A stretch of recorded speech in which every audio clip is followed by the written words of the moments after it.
Texas, Do you think December we'll be all right? 1944. We have The to files stay lay open strong. on Dr. James Mitchell's desk like accusations. What happened? Are you 14 all of them. right? 14 men who We would need to never get walk help. properly again. The photographs inside were We cannot stay clinical, silent any precise, longer. unflinching. Our voices will be Black heard. tissue where paint Together we should will be. rise. Stumps where feet once stood. Surgical reports detailing amputations that could have been prevented.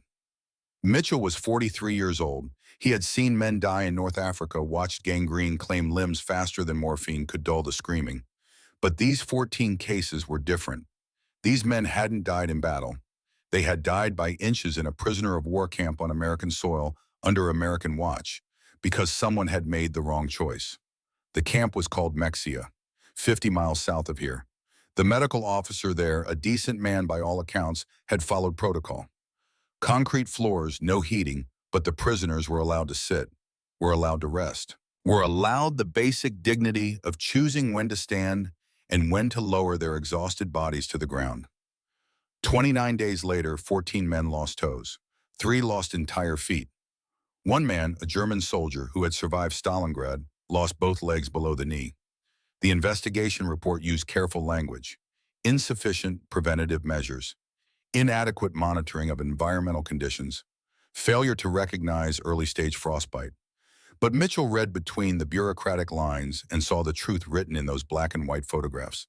The protocol had killed them. Mercy had killed them. The simple human act of allowing tired men to sit had cost them their ability to walk. Mitchell closed the last file. His hands were steady, but something in his chest felt like it was breaking. He had been at Camp Ford for exactly 2 weeks, long enough to inherit the consequences of Mexia, long enough to know that history was about to repeat itself. Outside his window, the Texas winter was doing something it rarely did. The thermometer read 37 degrees Fahrenheit and dropping. Weather reports predicted lows near freezing for the next 10 days.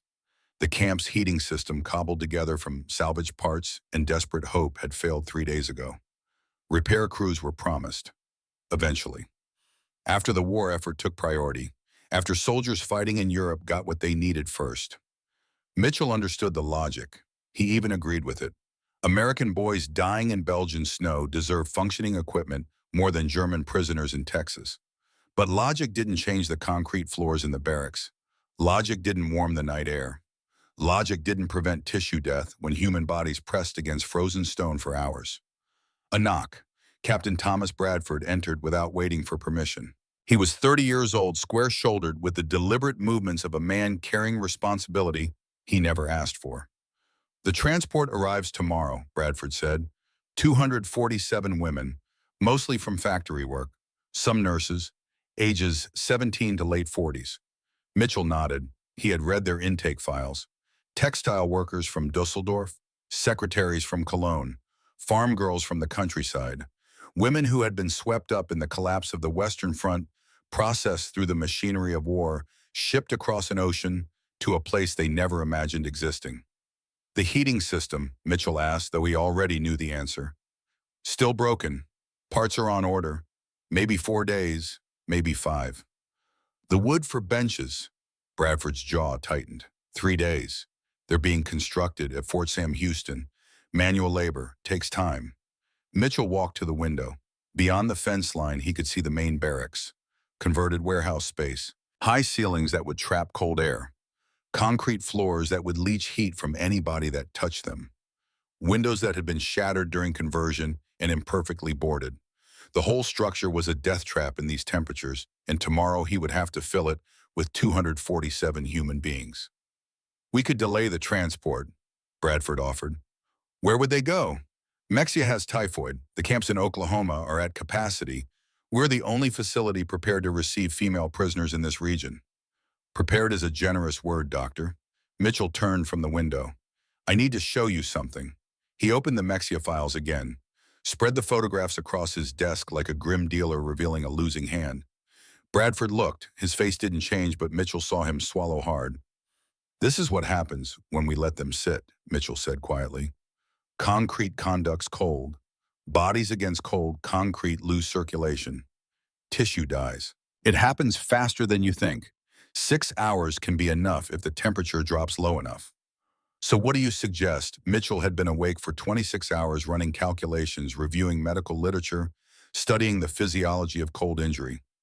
He had considered every option: delayed transport, requisitioning emergency supplies, pleading with command for priority status on the heating repairs. Every path led to the same conclusion. "We make them stand," he said. The words fell into the office like stones into still water. "Stand," Bradford repeated. "For how long?"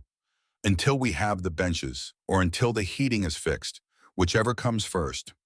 "That's 3 days minimum." "I know. They'll collapse, they'll get sick. Some of them are already weakened from the journey." "Some of them will collapse," Mitchell agreed, "but none of them will lose their feet." Bradford walked to the desk, looked down at the photographs. A long silence stretched between them. Outside, the temperature continued to drop. "If anyone dies because of this," Bradford said finally, "command will have yours head. If anyone loses limbs because I didn't do this, I'll give them my head myself." "I'm not joking, Mitchell. This is unprecedented, forcing prisoners to stand for days. The Red Cross will call it torture, Geneva Convention violations. You could face court-martial." Mitchell picked up one photograph. A foot, or what remained of one. Black tissue spreading from the toes like ink and water. The patient's face wasn't visible, but Mitchell imagined it. Imagine the moment the surgeon had to explain why amputation was necessary. Imagine the rest of that man's life hobbling on a prosthetic, explaining to his children why daddy walks different. "I'll take that risk," Mitchell said. Bradford studied him. "You're that certain?" "I'm not certain of anything, but I know what happens if we follow standard protocol. These files are my certainty." 14 men who sat down and never stood up properly again.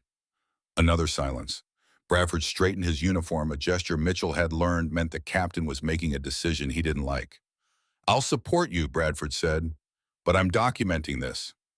My report will state clearly that this is a medical decision made by the camp physician based on preventative health concerns. If this goes wrong, the responsibility is yours alone." "I understand." Do you? Because I don't think you do. I don't think you understand what you're asking these women to endure, or what it will cost you to watch them endure it." Mitchell thought of his daughter, Margaret, 4 years old, living with her grandmother in San Antonio. He wrote her letters every week trying to explain where daddy was and why he couldn't come home. How do you explain war to a 4-year-old? How do you explain that sometimes helping people means hurting them first? "I understand enough," Mitchell said. Bradford nodded. Left. Mitchell was alone again with the files, with the photographs, with the weight of a decision that would define the next 72 hours of his life. He pulled out paper and began writing the protocol. Standing position mandatory, walking exercises every 2 hours, medical checks every 4 hours, hydration and nutrition to be administered in standing position. Any prisoner who collapsed to be immediately evaluated for hypothermia, exhaustion, or circulation issues. The protocol was sound. The logic was irrefutable. But Mitchell's hand shook as he signed his name at the bottom. Tomorrow, 247 women would arrive. Tomorrow, they would learn to hate him. Tomorrow, he would become the kind of man who forces exhausted prisoners to stand until their legs gave out. But they would keep their feet. He opened his desk drawer and pulled out a photograph. Sarah, his wife, holding infant Margaret. The photo was 5 years old. Sarah had died a year later, bleeding out in a delivery room, while Mitchell stood helpless in the hallway. He hadn't been able to save her. But maybe he could save these women. Even if they never understood, even if they cursed his name. Mitchell set the photo face down and returned to his protocols. Outside, the temperature hit 34 degrees. The clock showed 11:47 p.m. In 13 hours, the transport would arrive. Eleanor Hartman was 19 years old when she learned that freedom is defined by the ability to sit down. The truck ride from the ship to the camp took 3 hours. She spent it pressed between two other women, her back against metal that radiated cold through her thin dress. No one spoke much. They had left Germany 4 weeks ago, crossed an ocean in a cargo hold, and arrived in a country that existed only in films and propaganda posters. Texas. The word felt foreign in her mouth. Through gaps in the truck's canvas covering, Ellie watched landscapes she couldn't comprehend. Flat. Endless. Nothing like the crowded streets of Dusseldorf, where she had worked in the textile factory. No bombed-out buildings here. No rubble. Just brown grass and gray sky, in a cold that felt different from German cold, sharper, somehow more insistent. The woman beside her was named Rose. 22 former secretaries spoke English. She had been translating the guards' conversations, whispering updates. The camp is temporary. The war will end soon. We'll be repatriated. Standard reassurances that everyone pretended to believe. When the truck finally stopped and Ellie's legs had gone numb from sitting, she stood carefully accepting the irony that her last moments of freely chosen rest were spent on a truck bed. The guards motioned them down. 247 women arranged themselves in rough lines, waiting. Camp 4 didn't look like a camp. It looked like a warehouse district that had given up on commerce and settled for confinement. Concrete buildings with boarded windows, chain-link fence topped with wire, guard towers that seemed excessive for a camp housing factory workers and nurses. Processing took 2 hours. Names, numbers, medical examination that consisted of a board corporal checking for obvious illness. Ellie was prisoner 372. The number came with a blanket that smelled of previous occupants and a tin cup that had been dented into near uselessness. Then they were led to the main barracks. Ellie noticed the floor first. Concrete. Unbroken concrete stretching the length of a space that had once held machinery or inventory or something other than human beings. No beds, no pallets, no straw mats. Just concrete and cold air and a few bare bulbs that cast everything in harsh white light. The second thing she noticed was the man standing at the front of the room. Older than the guards, maybe 40, wearing a medical insignia. He looked tired in a way that suggested he hadn't slept in days. A woman in American uniform stepped forward. Corporal Helen Schmidt, according to her name tag. She spoke German with an accent that placed her immigration around 1920. "I'm the translator," Schmidt said. "Dr. Mitchell will explain the camp rules." The doctor cleared his throat, spoke in English. Schmidt translated with the mechanical precision of someone who had already checked her emotions at the door. "You will stand. You will not sit. You will not lie down. This is for your medical safety." Silence. Then confused murmuring. Ellie looked at Rose. "Did she say we can't sit?" Rose asked. "I must have heard wrong," Ellie said. But Schmidt repeated it. The same words. The same instructions. "Stand. Do not sit. Do not lie down." Rose called out in English loud enough to carry. "For how long?" The doctor looked at her. His eyes were gray, Ellie noticed. Gray and steady and sad. "3 days," he said through Schmidt. "Maybe 4. The room erupted. Women shouting in German, guards stepping forward with rifles. Not threatening, not yet, but present.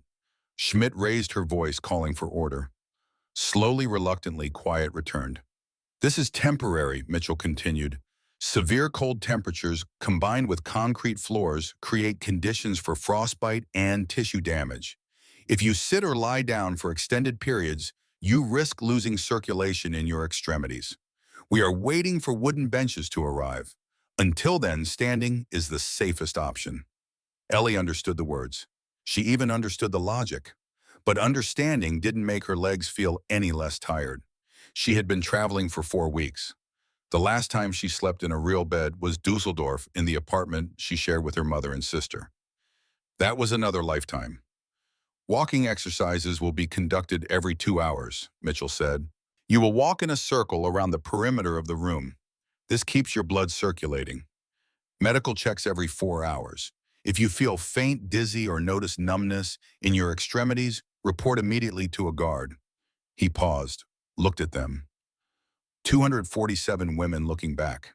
"I know this is difficult," he said. "I know you're exhausted. But I need you to trust me. 3 days of discomfort is better than a lifetime without feet." Then he left, just turned and walked out, taking Schmidt with him. The guards remained positioned around the room's perimeter watching. For a moment, no one moved. They all stood there, prisoners in every sense, now waiting for someone to say this was a mistake.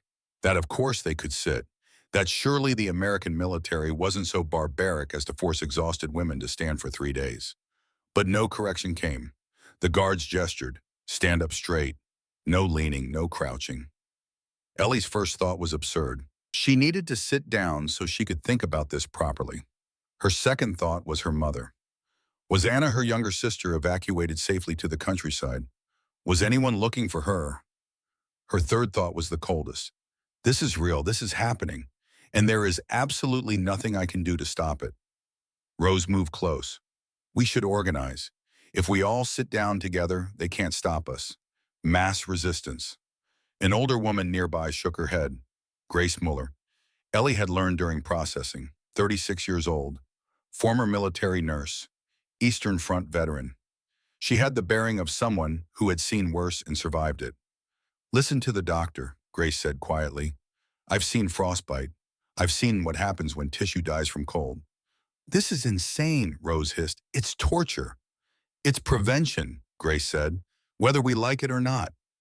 The first hour wasn't bad. Ellie's legs were used to standing from factory work. 12-hour shifts at the textile machines. But factory floors had small stools, places to perch during breaks. Permission to shift your weight and breathe. This was different.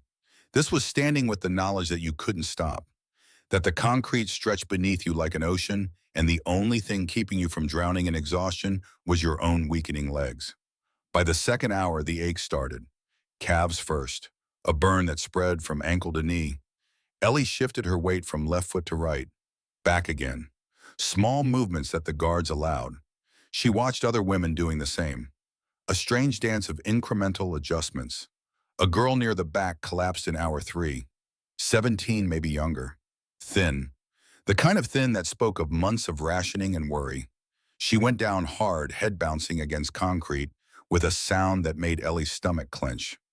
Guards reacted instantly. One called for the medic, while another checked the girl's pulse. Doctor. Mitchell arrived within minutes, moving with the swift efficiency of someone who had expected this. He knelt, checked her eyes, her pulse points. Called for a stretcher. She was carried out, still unconscious. The doctor stood, looked at the remaining prisoners, said nothing, returned to wherever he had come from. The message was clear. 1 down, 246 to go. Night came. The lights never dimmed. Harsh fluorescent bulbs that turned shadows into hard edges and made everything look slightly unreal. Ellie's legs were screaming now. Not just aching, screaming. Every muscle from hip to heel felt like it was tearing itself apart.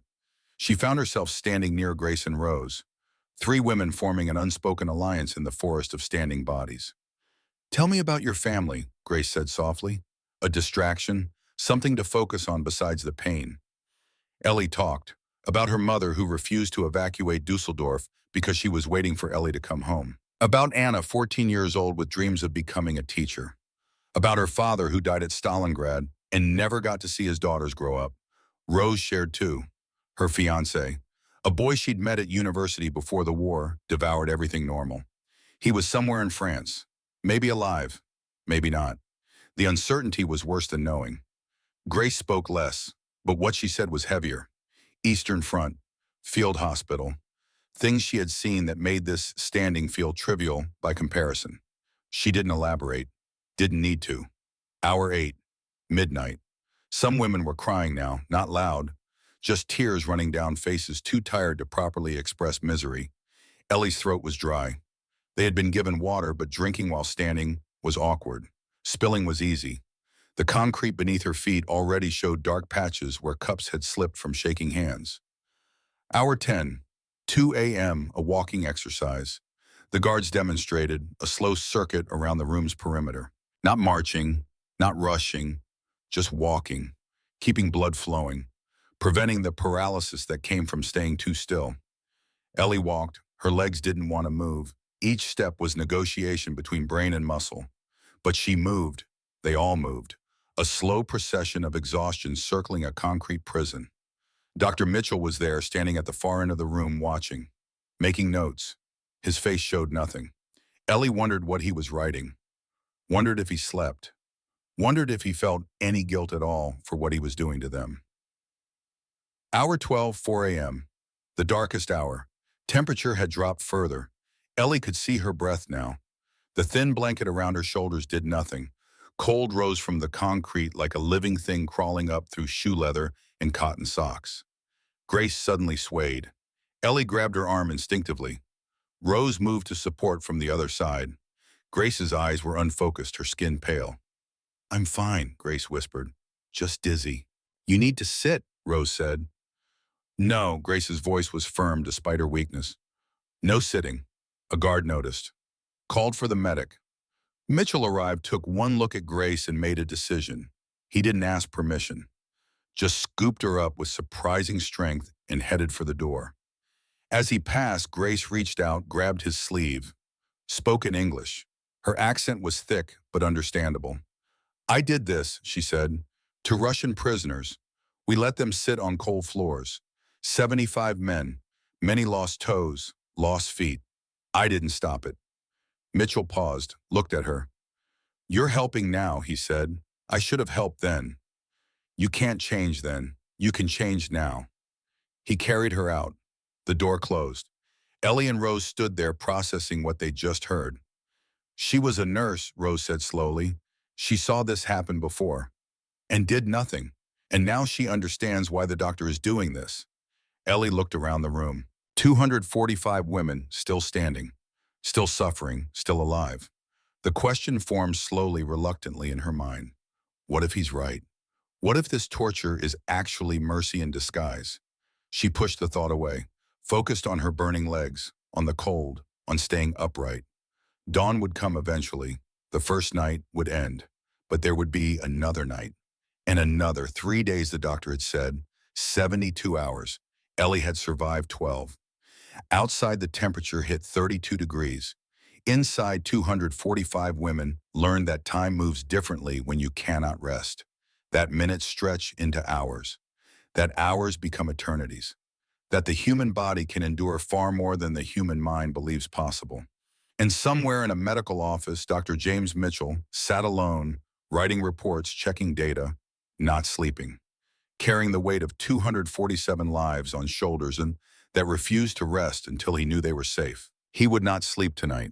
He would not sleep tomorrow night. He would stand watch over their standing, a sentinel of suffering, because someone had to bear witness to the mercy that looked like cruelty. Because someone had to remember that saving lives sometimes requires breaking spirits first. Because 3 days of hell was better than a lifetime of disability. The clock showed 4:30 a.m., 60 hours remaining. Viet tiep part hai theodeni, mai voi do dai bon yin tu mui bon mui tam. Orchestrated 4,000-word narrative structure, balancing twists and emotional beats. Dawn arrived without mercy. The fluorescent lights made sunrise irrelevant, but Ellie felt time passing in her bones. 16 hours vertical. Her legs had moved beyond pain into something stranger. Numbness interrupted by sharp stabs of sensation, like her nerves couldn't decide whether to scream or surrender. Dr. Mitchell entered at 6 a.m. with a woman Ellie hadn't seen before. American nurse, 30-something. Her uniform crisp in a way that suggested she hadn't spent the night standing on concrete. They moved through the room, systematically, Mitchell checking each prisoner with the same clinical attention he might give inventory. When he reached Ellie, his hands were gentle on her ankle, checking for swelling, temperature, color. His fingers pressed against her calf and she winced. Circulation is good, he said to the nurse, loud enough that Ellie understood despite the English. No discoloration. Monitor for another 4 hours. He moved on. No apology, no acknowledgement that he was the architect of her suffering. Just medical assessment and forward motion. Grace had returned. She stood 20 feet away, pale but upright. When Mitchell reached her, they spoke in low voices. Ellie caught fragments. Eastern Front, prevention protocol, the weight of knowledge that came too late. By hour 18, the walking exercises had become both relief and torment. Movement felt good. Movement hurt worse. Ellie's body couldn't reconcile the contradiction. She walked her circuit and tried not to watch the clock that some helpful guard had mounted on the wall. Watching made minutes slower. Rose walked beside her, fury radiating from every step. We need to organize, Rose whispered. All of us. Sit down together. They can't punish everyone. Grace said not to. Grace is cooperating with them. Stockholm Syndrome. Grace saw frostbite before. She knows what happens. Rose's jaw tightened. So we suffer because she has medical knowledge. That's convenient for them. Ellie had no answer. Her legs were shaking, small tremors that started in her thighs and traveled down to her ankles. She focused on putting one foot in front of the other, on completing the circuit, on staying vertical. Hour 20, A woman near the front suddenly screamed, not pain, terror. She was staring at her hands, turning them over and over like they belonged to someone else. A guard called for Mitchell. He arrived running. "Can't feel them," the woman was saying in German. Over and over. "Can't feel my hands. Can't feel my hands." Mitchell grabbed her wrists, pressed his thumbs against her palms, asked questions in English that Schmidt translated. How long? What symptoms? Any tingling before numbness? The woman answered between sobs, and Mitchell's expression shifted from concern to something harder. Decision. He lifted her hands above her head, held them there, spoke firmly through Schmidt. "Keep your hands up. Walk with me. We're going to get circulation moving again." He walked her in circles, arms raised for 10 minutes. Slowly, the woman's sobbing quieted. Feeling returned. Mitchell checked her hands again, seemed satisfied, and left her with instructions to keep moving, keep blood flowing. But the incident had done something to the room. Fear spread like cold through concrete. If hands could go numb, what about feet? What about legs? How much longer before the numbness became permanent? Hour 22. A commotion near the medical office. Captain Bradford entered with another officer. Older, more brass on his uniform. They spoke with Mitchell in voices too low to carry, but body language told the story. The older officer gesturing sharply, Mitchell standing rigid, Bradford between them like a referee. The conversation lasted 5 minutes. The older officer left. Bradford remained speaking urgently to Mitchell. Ellie watched the doctor's face, watched exhaustion war with determination, watched him shake his head once firmly and turn away. Bradford caught his arm, said something that made Mitchell stop. A long pause. Then Mitchell pulled free and walked back into the medical office alone. Grace had been watching too. She moved close to Ellie and rose her nurse instincts, apparently including reconnaissance. "Command wants him to stop," Grace said quietly. "I heard the rank on that officer's uniform, high enough to give orders." "Will he?" Rose asked. Hope and fury mixed in 2 words. "No."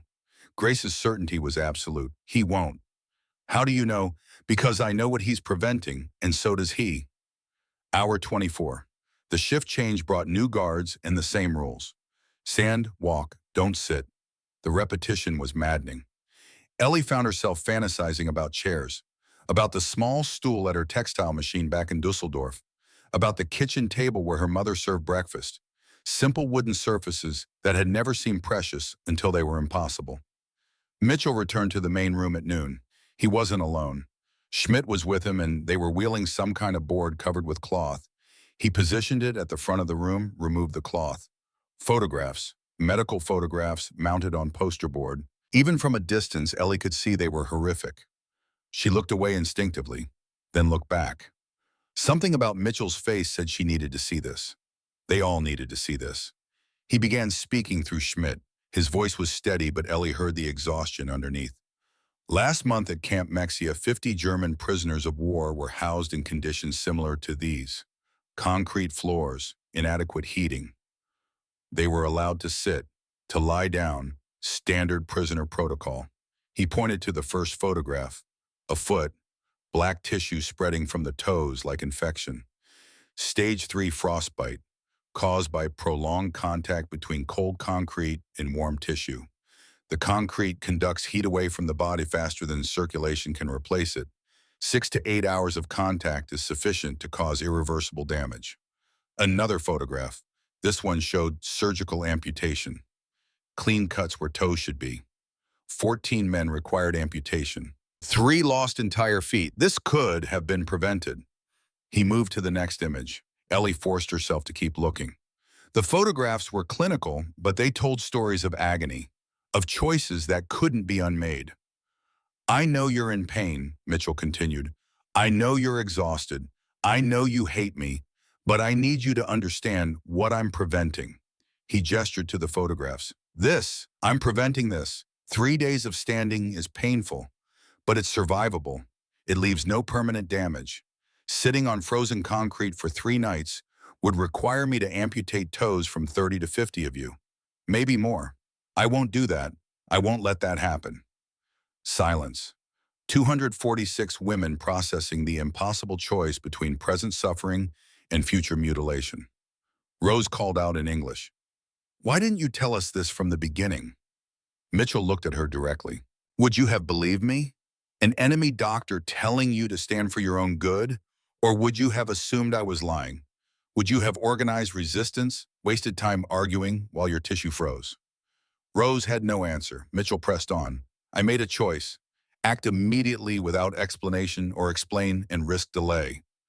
I chose action. I chose your feet over your trust. If you hate me for that, I understand. But in 3 days, you'll still have toes. He covered the photographs and left. The silence remained. Grace was the first to speak. He's telling the truth. I've seen frostbite progression. What he showed us is accurate. How do we know those photos are real? Someone asked. How do we know this isn't propaganda? Because I saw the same thing happen. Grace said, her voice carrying an authority that silenced further questions. Eastern Front, winter of '42, Russian prisoners. We let them sit in an unheated warehouse, cold concrete, exactly like this. By morning, 12 men couldn't walk. By the end of the week, we had to amputate 23 feet. She paused. When she spoke again, her voice was quieter but harder. I was one of the nurses. I helped with the amputations. I held men down while the surgeon cut. And I did nothing to prevent it because they were the enemy and I didn't care if they lost toes. The confession hung in the air like breath in cold. Now I'm the enemy, Grace continued, and this doctor is doing what I should have done, what I didn't do. He's saving us, even though we hate him, even though it costs him everything. Ellie felt something shift in her chest. Not forgiveness, not yet, but understanding, the beginning of understanding. Rose wasn't convinced. So we suffer because he's afraid of lawsuits, because covering his ass is more important than human dignity. No. Grace's patience was fraying. We suffer because standing hurts less than losing feet. It's basic mathematics. 3 days of pain versus a lifetime of disability. That's not his choice to make. Then whose choice is it? Yours? Would you rather he asked permission while your tissue died? Would you prefer a democratic vote on amputation? The argument was attracting attention. Guards moved closer, hands on rifles. Mitchell reappeared at the medical office door, assessing the situation. Ready to intervene or escalate, Ellie couldn't tell which. Before the confrontation could develop further, the main door opened. A new group entered, 15 women. But something was wrong with them. 4 walked with crutches. 2 had visible bandaging on their feet. One's pant leg was pinned up below the knee. They were German. They were prisoners. And they were broken. Schmidt stepped forward. Transfer from Camp Mexia, emergency relocation due to typhoid outbreak. The newcomers arranged themselves along one wall. Ellie stared at them, at the missing pieces, at the way they moved carefully, protectively, guarding damaged bodies against further harm. Mitchell approached them with focused intensity, checking the bandages, asking questions, taking notes. His face showed nothing, but his movements had the quality of documentation, of building evidence. One of the Mexia women caught Ellie's stare. Mid-20s, brown hair, missing 3 toes on her right foot based on how the bandage wrapped. You're standing, the woman said in German. Statement, not question. They won't let us sit, Rose answered. Bitterness sharp in 4 words. The woman laughed. Bitter sound that held no humor. Good, don't sit. Whatever you do, don't sit on the concrete. She moved closer, leaning heavily on her crutch. Up close, Ellie could see the pain medication haze in her eyes, could see the way she favored her left leg completely. My name is Anna Fisher. 3 weeks ago, I arrived at Camp Mexia. We were tired, so tired. They told us we could rest. We sat down, we lay down. The floor was cold, but we were so grateful to not be standing anymore. She gestured to her bandaged foot. By morning, I couldn't feel my toes. By that evening, they were black. The doctor there tried to save them. Warm water, massage, medication. Nothing worked. Dead tissue doesn't come back to life. A week later, they cut off 3 toes while I was awake because they didn't have enough anesthesia for everyone. Rose had gone pale. They let you sit. They let us do whatever we wanted. No protocols, no forced standing. We thought it was kindness. Anna's smile was devastating. It was negligence. 12 of us lost toes. 4 lost entire feet. One woman lost both legs below the knee. We were comfortable for a few hours. Now we're crippled for life. She turned to look at Mitchell, who was examining another Mexia patient. That doctor there made you stand. He made you hurt. And he saved you. I would give anything to have had a doctor like him 3 weeks ago. The words fell into the room like bombs. Ellie watched Rose's face cycle through emotions too fast to name. Watched the anger drain and leave something more complicated behind. Grace approached Anna with the careful respect of one medical professional to another survivor. How bad is the pain? The phantom pain is worse than the amputation. My brain keeps trying to move toes that aren't there anymore. It's like being betrayed by your own nervous system. Around the room, 246 women were processing the same realization. This wasn't theoretical. This wasn't propaganda. These were German women, their allies, their sisters in captivity standing there with missing pieces because someone had shown them mercy. The wrong kind of mercy. Rose found Mitchell later during the next walking exercise. Ellie was close enough to hear. I almost killed everyone, Rose said in English. Flat statement. I was organizing a sit-down protest tonight. I was going to convince them all to sit until you gave up. Mitchell looked at her, exhausted gray eyes meeting furious brown ones. I know, he said. You knew, oh, I know what resistance looks like. I was waiting to see if you'd go through with it. And if I had, I would have showed you those photographs, brought in the Mexia patients, whatever it took to stop you before you convinced 200 people to amputate their own toes. Rose was shaking, anger or fear or exhaustion, probably all three. I would have killed them. I would have crippled them because I was so sure you were the monster. You didn't know. I should have known. I should have trusted that you had reasons. Mitchell's expression softened fractionally. You're tired. You're in pain. Trust is expensive when you're suffering. I don't blame you for the anger. But I blame me. Rose's voice cracked. I blame me. She walked away before he could respond. Found Grace and Ellie and several others. Spoke quietly, urgently. Ellie watched the message spread through the group like fire through dry grass. The rebellion that almost was. The catastrophe that almost happened. The thin line between righteous resistance and mass disability. By hour 30, the mood in the room had shifted. The anger was still there. The pain was worse. But underneath something else. Grim determination. They would stand because sitting meant losing pieces of themselves. They would endure because the alternative was unendurable.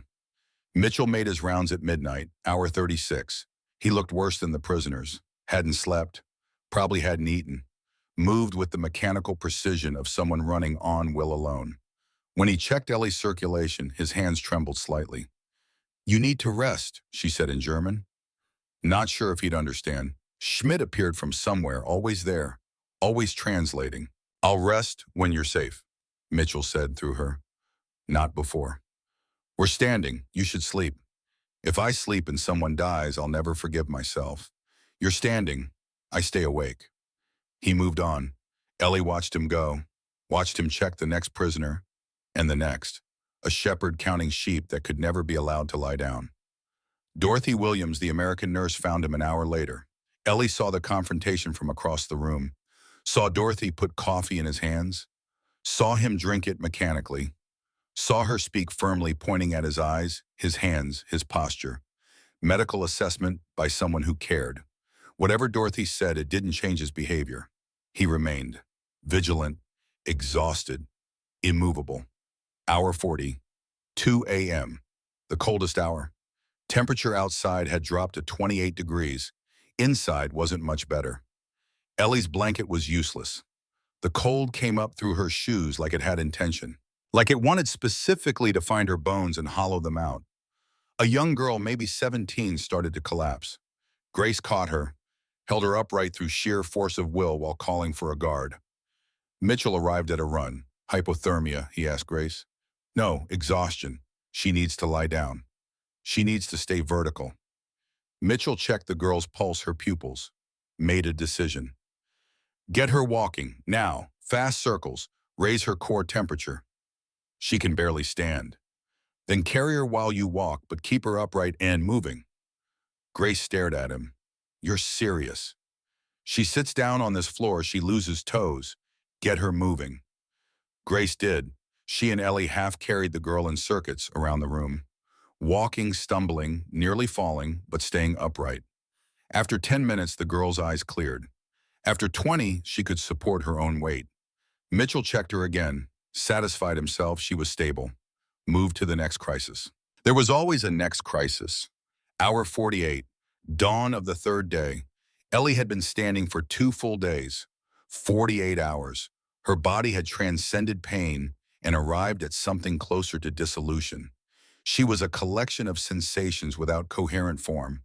Burning calves, frozen feet, trembling thighs, back spasms that came and went like weather.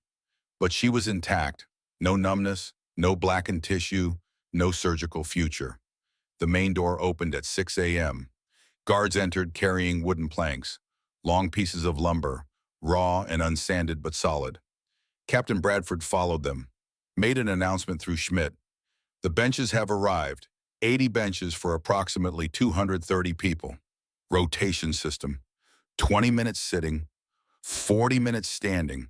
Sit only on wood, never directly on concrete. Medical staff will supervise. A sound went through the room, not quite a cheer, more like a collective exhalation. Hope expressed his breath. Mitchell emerged from the medical office. He looked at the benches, looked at the prisoners, spoke through Schmidt. Oldest and weakest, first. Grace Muller, you're first. Grace shook her head. The young ones. Start with the youngest. A argument neither would win solved by compromise. They alternated, youngest and oldest, working toward the middle. Ellie was number 15. She watched 14 women lower themselves carefully onto raw wood. Watched them weep. Watched relief and pain combine in expressions that would stay with her forever. Then her turn. Grace and Rose helped her to a bench. The wood was rough under her palms. She lowered herself slowly, every muscle screaming protest at the change in position. For 5 seconds, it hurt worse than standing, cramping so severe she couldn't breathe. Then her body remembered what sitting felt like, remembered weight distributed across hips instead of concentrated in feet, remembered rest. Ellie wept, couldn't help it, couldn't stop it. Tears of relief and residual agony and something like gratitude that she refused to name. Mitchell sat down beside her on a supply crate, not resting, observing. He opened a file folder, showed her the photographs again, the Mexia cases, the amputations. I needed you to see, he said through Schmidt, needed you to understand one. Ellie looked at the images, at the price of comfort, at what sitting would have cost. You saved us, she said, words she never thought she'd speak. I hurt you. To save us. Mitchell closed the folder. His hands were shaking with exhaustion. I still see your faces. Every time I close my eyes. All of you standing, hating me. And I don't know if I made the right choice. I just know it was the only choice I could live with. You didn't sleep, Ellie observed. Couldn't. You were standing. I had to stay awake. Had to be sure. For 48 hours. For however long it took. They sat in silence, prisoner and doctor, enemy and savior, the line between them blurred by exhaustion and unwilling understanding. 20 minutes are up, a guard announced. Ellie stood, let another woman take her place, returned to standing position. But now she knew sitting was possible, knew rest would come in rotations, knew the worst was behind them. Mitchell remained on his crate watching, making notes, still not sleeping. Still standing vigil over their enforced standing. Somewhere in that moment, Ellie's hatred transformed into something more complicated. Not forgiveness, not yet, but recognition. This man had tortured them with good intentions, had broken them to keep them whole, had sacrificed his own rest to guard theirs. She didn't have words for what that meant, but she understood that sometimes mercy wore the face of cruelty, that sometimes saving people required hurting them first, that the hardest decisions left everyone scarred victim and architect alike. Hour 50. The sun climbed higher. The temperature rose to 40 degrees. The benches rotated. The standing continued. But they would survive, intact, whole, hating the man who saved them, and maybe eventually understanding why. Viet tiep part batheo dan I moi voi dojai bunyin, tu moi bon hai moi mot. Orchestrated bonyin word narrative arc, spanning liberation through repatriation. Epilogue. The benches changed everything and nothing. Women could sit now in carefully monitored rotations, but the memory of 48 hours vertical had rewired something fundamental. Even with permission to rest, bodies remained tense. Minds stayed alert for the command to rise. Trust was a muscle that had atrophied from disuse. Day 4. Mitchell finally slept. Dorothy Williams had to physically escort him to his quarters and stand guard at the door to prevent him from returning to the barracks. He slept for 6 hours, woke disoriented immediately checking his watch calculating how long he'd been absent. Rushed back to find the prisoners alive, rotating through benches, circulation intact.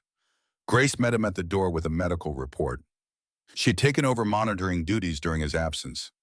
Her nursing experience translated across languages and allegiances. 12 cases of severe muscle cramping, 8 women with persistent leg pain requiring massage therapy, 0 cases of frostbite, 0 cases of tissue damage. They're healing, Grace told him in careful English. Slowly, but healing.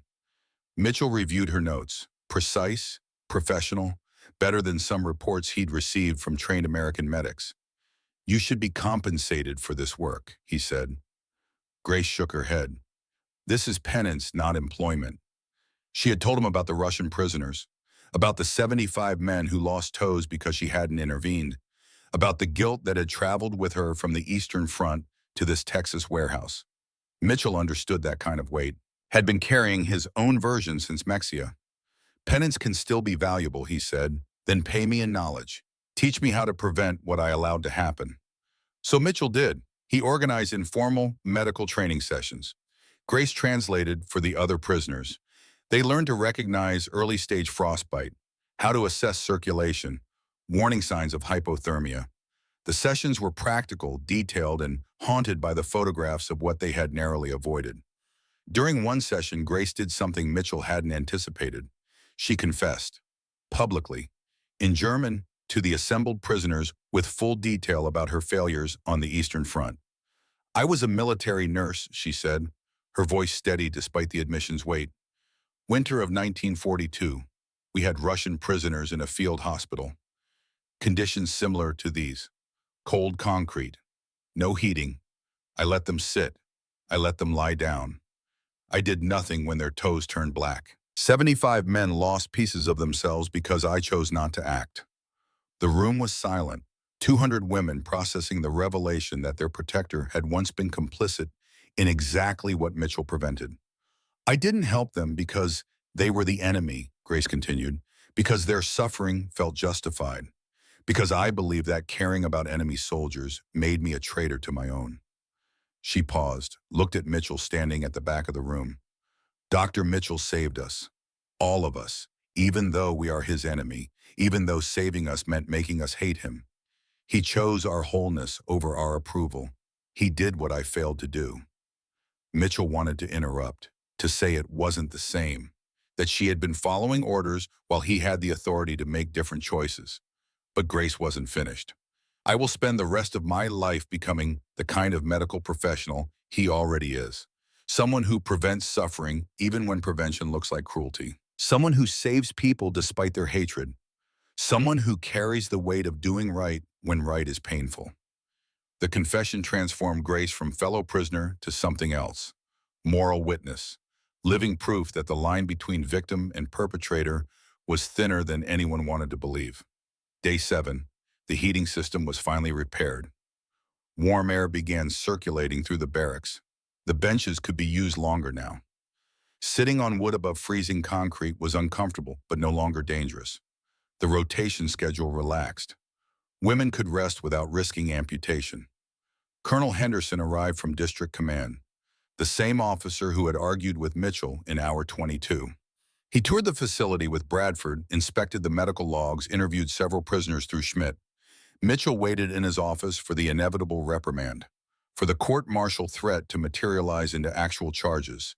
He had defied protocol, created an unprecedented situation, made prisoners suffer in ways that would sound barbaric in any official report. Henderson entered alone, closed the door, set a folder on Mitchell's desk. I owe you an apology, Henderson said. Mitchell had prepared 17 different defenses. An apology wasn't covered in any of them. I reviewed the Mexia files, Henderson continued, compared them against your medical logs. Your protocol prevented approximately 30 to 50 amputations based on statistical modeling. You saved limbs, possibly saved lives given the infection risk associated with field amputations. He opened the folder. Inside were commendation papers. Command wants to implement your standing protocol at other facilities experiencing heating failures. Make it standard procedure for cold weather prisoner management. No, Mitchell said immediately. Henderson blinked. Excuse me. This protocol was a desperate measure for a desperate situation. It shouldn't be standard. It should be unnecessary. Give camps adequate resources. Fix heating systems before they fail. Provide proper bedding. The standing protocol is what you do when everything else has already gone wrong. But it works. It works because the alternative is worse.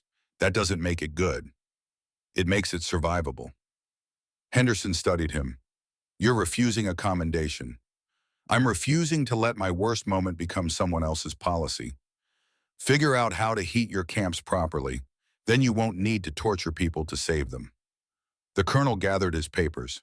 You're an unusual man, Dr. Mitchell. I'm a tired man who got lucky. Don't confuse luck with virtue. After Henderson left, Mitchell sat alone in the office he'd barely used for sleeping, stared at the wall where he'd pinned the Mexia photographs. 48 hours of standing had prevented 14 more cases like those. But it had also created 247 women who would flinch at the word rest for years to come. He had saved them.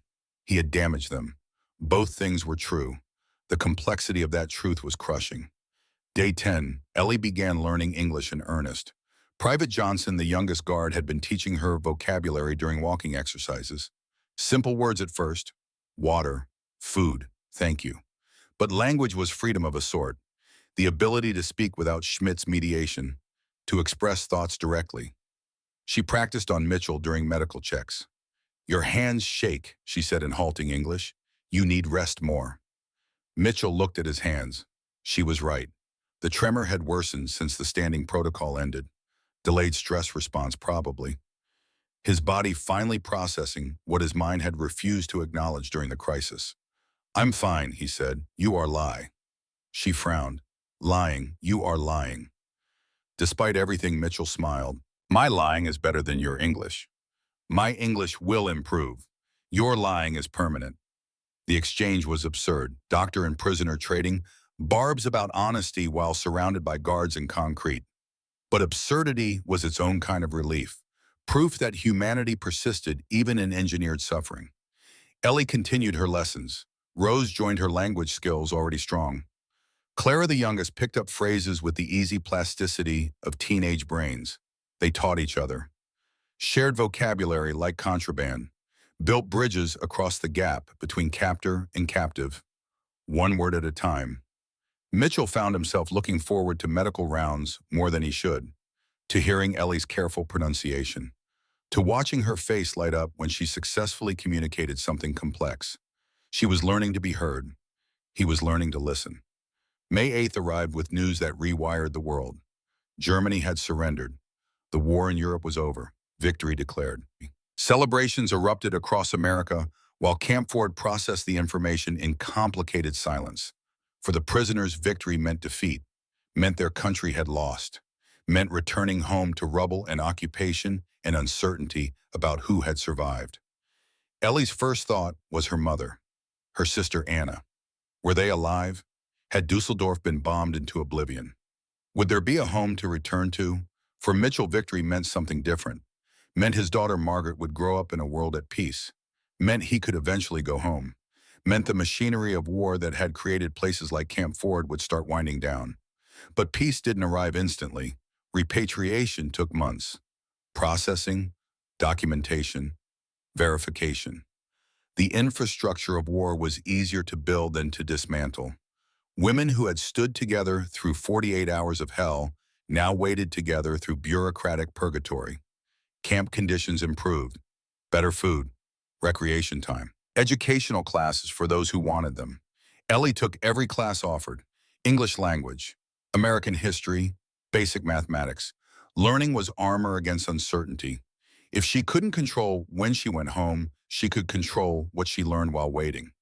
Mitchell remained at Camp 4 through the summer. His expertise was needed for other medical situations: illness, injury, the routine problems that peacetime didn't erase. He saw Ellie during regular medical checks, watched her English improve from halting phrases to functional conversation, watched her transform from exhausted prisoner to something more complicated: survivor, student, someone who had been broken by mercy and was reassembling herself into new configurations. August brought Red Cross notifications. Ellie's mother was alive. Anna was safe in the countryside.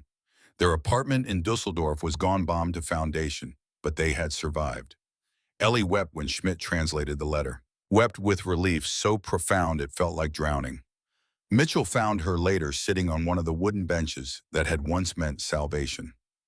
"Good news," he asked. "The best news. My family lives." "I'm glad." They sat in silence, doctor and former patient, American and German. The categories that had once defined them felt less solid now, more negotiable. "You taught me something," Ellie said carefully. Her English was quite good now. "About pain and mercy, how they can be the same thing." "I hurt you. You saved me. Both are true." Mitchell had no response to that. The complexity of truth had been his companion for months. Hearing it reflected back from someone who had every reason to simplify him into villain was startling. "When I go home," Ellie continued, "I think I want to study medicine, help people the way you helped us, by making them stand for 48 hours. She smiled, sad expression that held understanding. "By making hard choices when easy choices would destroy them. By being willing to be hated if being hated means saving lives. That's a difficult path. You walked it. I can too." He gave her his medical notebooks. Everything he'd learned about cold injury prevention, treatment protocols, documentation from the Mexia cases and Camp Ford's success. Knowledge purchased through suffering offered freely to prevent future suffering. "If you become a doctor," he said, "use this. Make it mean something." Ellie took the notebooks like they were sacred texts. "I will. I promise." December arrived with orders. Ellie's group would be repatriated before Christmas. Final processing. Final goodbyes. The women who had stood together prepared to scatter across a defeated country. Grace was staying. She had applied for extended volunteer status working in the medical office under Mitchell's supervision. Her redemption required more than returning home. Required building something new from the wreckage of what she'd failed to prevent. Rose hugged Ellie fiercely. "Find me when we get back. Cologne isn't far from Dusseldorf. We'll survive this together." Clara, the youngest, had drawn pictures. Scenes from the camp. Women standing. Women sitting. Women surviving. She gave one to Ellie. A portrait. Ellie standing tall despite everything. "So you remember you're strong," Clara said. Private Johnson walked Ellie to the transport bus, shook her hand. The gesture was formal, but his eyes held genuine warmth. "You taught me something too," he said, "about strength, about what people can endure. You were kind when kindness was rare. Thank you."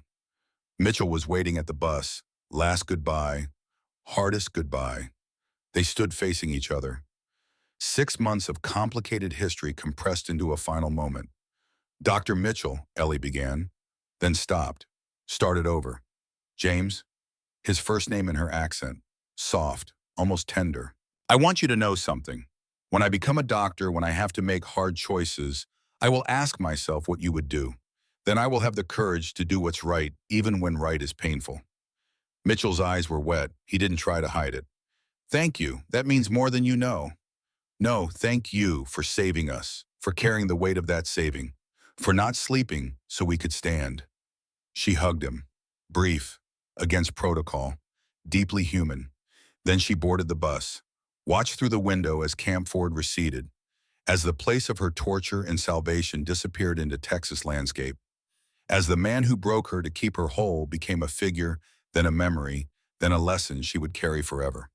The bus drove toward the port, toward ships that would carry her home, toward a future she would build from the rubble of what war destroyed, toward medical school and patience and choices that would echo Mitchell's lesson forward through time. Behind her, Mitchell stood alone in December cold, watching the bus disappear, carrying the weight of 247 lives he'd saved by hurting, carrying the knowledge that mercy sometimes wore cruelty's face, carrying the hope that somewhere, somehow, his worst moment had taught someone how to be better than he'd managed to be. He returned to the medical office, to Grace, who was organizing files, to the work that remained, to the quiet aftermath of decisions that left everyone scarred. 20 years passed. Dusseldorf, 1965. Dr. Eleanor Hartman sat in her clinic reviewing patient files.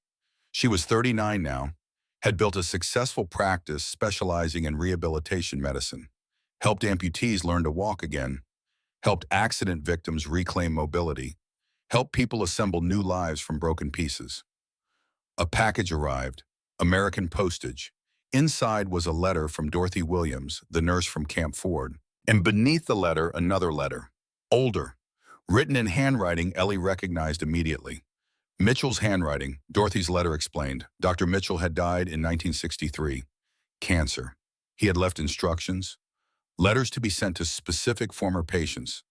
Ellie's letter had taken 2 years to locate her. She opened it with trembling hands. The letter was long, detailed.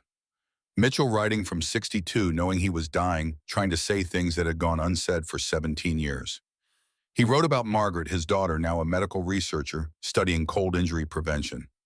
About how his worst professional moment had become her life's work. About legacy and redemption and the ways suffering ripples forward. He wrote about Camp Ford. About still seeing their faces when he closed his eyes. About the weight of doing right when right required causing pain. About never being certain he'd made the correct choice, only knowing it was the choice he could live with. He wrote about hearing that Ellie had become a doctor, about the pride that brought him, about hoping she had taken his lesson and refined it into something better than his crude original. The letter ended simply. Thank you for understanding. Thank you for forgiving. Thank you for becoming someone who helps others stand when standing feels impossible. You took the worst thing I did to you and transformed it into the best thing you do for others. That is grace. That is redemption. That is legacy. With all respect and admiration, James Mitchell. Ellie wept, first time in 15 years. Not from grief, from closure, from understanding that the man who hurt her had carried that hurt for 20 years, had turned it into purpose the same way she had. She wrote a response knowing he would never read it, knowing it was for her more than him. Dear James, you taught me that mercy can be painful, that compassion can be hard, that saving lives sometimes requires breaking spirits first. Every day I help patients learn to walk again, and I tell them what you told me. Standing will hurt, but it's the only way to move forward. Thank you for the lesson. Thank you for the courage. I forgive you, and I hope you forgave yourself. With gratitude, Eleanor. She folded the letter, placed it in a frame beside the photograph she'd kept for 20 years. Mitchell standing with 247 women on their last day at Camp Ford. Tired, whole, survivors. That afternoon brought a patient, 18 years old, car accident, lost her right leg below the knee, 3 weeks post-amputation, struggling with the rehabilitation, struggling with the new reality of prosthetic limbs and altered futures. The girl was crying in the examination room when Ellie entered. I can't do this. It hurts too much. Every time I try to stand, every time I try to walk, it feels like my body is betraying me. Ellie knelt down, looked into eyes that held the specific despair of forced transformation, spoke with the authority of someone who understood that healing and hurting didn't arrive together. I know it hurts. I know you want to give up. But I'm going to tell you something important. 20 years ago, I stood for 48 hours straight. I wasn't allowed to sit, wasn't allowed to rest. I thought the man forcing me to stand was a monster. The girl stared. Why? Because sitting on cold concrete would have cost me my toes. Standing hurt, but sitting would have crippled me. He made me hurt to keep me whole. I don't understand. You're going to stand now. You're going to walk on that prosthetic, and it's going to hurt worse than staying still. But staying still means never moving forward. Pain now or disability forever. Those are your choices. Ellie helped the girl stand, held her steady while she found balance on the unfamiliar prosthetic, watched her face cycle through pain and determination and something like hope. "How do you know this will work?" the girl asked. Ellie looked at Mitchell's photograph on her desk, at Grace and Rose and Clara and 244 other women who had stood together through hell, at the doctor who had forced them to stand because standing meant survival. "Because I lived it. Because someone taught me that mercy isn't always gentle, that compassion isn't always kind, that sometimes saving people requires being willing to be their villain first and their savior later." The girl took a step, stumbled, caught herself, took another step. "That's it," Ellie encouraged. "One step, then another. Standing hurts. But you're standing. That means you're healing." Hours later, after the patient left, Ellie sat alone in her office. Thought about Mitchell, about Grace's redemption, about Rose's near-catastrophic rebellion, about Clara's survival despite being the weakest, about 247 women who learned that endurance was its own kind of victory. She picked up Mitchell's letter, read it again. Let the words settle into the spaces where anger used to live. Let forgiveness replace fury. Let understanding transform resentment. 20 years ago, a man had made an impossible choice, had hurt people to save them, had carried that hurt until it killed him, and in carrying it had taught others how to bear necessary pain, how to make hard choices, how to stand when standing felt impossible. His legacy lived in her clinic, in her patients, in every person she taught to walk again, in every hard decision she made with his lesson echoing behind it. They wouldn't let us sit, she thought, and because they wouldn't, we learned to stand, not just physically, but emotionally, morally, spiritually. We learned that survival sometimes requires suffering, that mercy sometimes hurts, that the people who save us aren't always gentle about it. We learned to stand. And 20 years later, we're still standing, teaching others to stand, passing forward the lesson purchased through 48 hours of hell. Outside, December snow began falling. Texas snow in her memory, German snow in her present. The cold that had once threatened to take her toes now just reminded her she was alive, whole, standing. Ellie smiled, turned off the office lights, walked home on legs that worked perfectly because once long ago a doctor had refused to let her sit. The lesson continued forward, through time, through pain, through every hard choice made in service of keeping others whole. They wouldn't let us sit. Thank God they wouldn't let us sit.